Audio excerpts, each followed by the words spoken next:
ఈనాటి పరిపాలన చూడండి.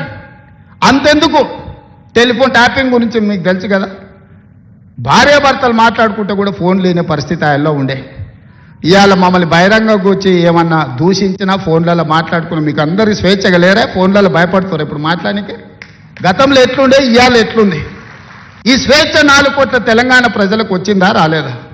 తెలంగాణ ప్రజలు కోరుకున్నది స్వేచ్ఛ కదా, సామాజిక న్యాయం కదా, సమాన అవకాశాలు కదా.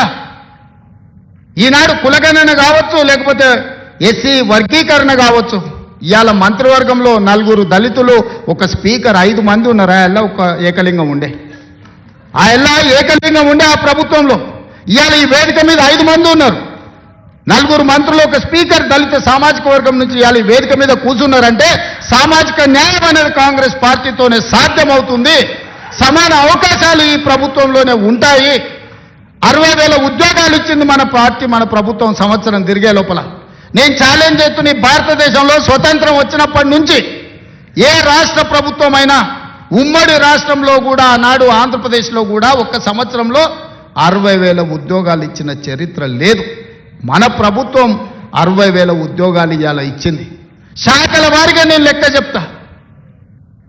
ఒకప్పుడు ఉద్యోగాల కోసం తెలంగాణ ఉద్యమమే వచ్చింది. ఒకప్పుడు నోటిఫికేషన్ల కోసం లక్షలాది మంది విద్యార్థులు రోడ్ల మీదకి వచ్చింది. కానీ మన ప్రభుత్వం వచ్చిన తర్వాత అన్నా నోటిఫికేషన్లు ఎక్కువైతే కొంచెం ఆలస్యం అన్నీ చదువుకోవాలంటే కష్టమవుతుందా, అశోక్ నగర్లో ధర్నాలు చేసిరు. ఆనాటికి ఈనాటికి ఉన్న తేడాను మీరు గమనించండి. ఆ పిల్లల భవిష్యత్తు కోసమే ఈ ప్రభుత్వం ఉంది. మీరే ఈ దేశ, ఈ రాష్ట్ర భవిష్యత్తు మీకోసమే ఈ ప్రభుత్వం పనిచేస్తుంది. మీ భవిష్యత్తును తీర్చిదిద్దాలన్నదే మా ఆలోచన.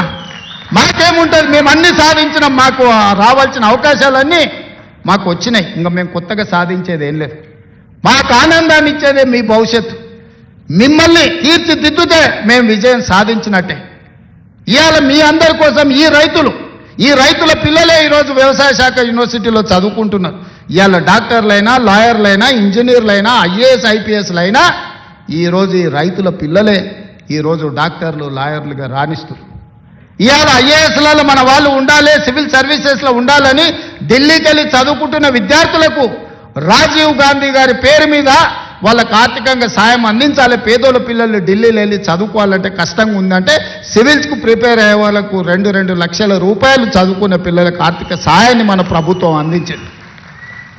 ఎందుకంటే పేదోళ్ళ పిల్లలు ఈ దేశంలో ఐఏఎస్లు, ఐపీఎస్లు, ఐఎఫ్ఎస్లు అయితే ఏ రాష్ట్రంలో అయినా ఉండని, ఏ కేంద్ర ప్రభుత్వంలో అయినా పనిచేయని, పుట్టిన ఊరికి ఏదన్నా చెయ్యాలనే లక్ష్యంతో పనిచేస్తారని ఆ పిల్లల్ని సివిల్ సర్వీసెస్ వైపు మనం ఈరోజు ప్రోత్సహిస్తున్నాం. అందుకే ఈరోజు ప్రతి శాఖను ప్రక్షాళన చేసుకుంటూ వస్తున్నాం.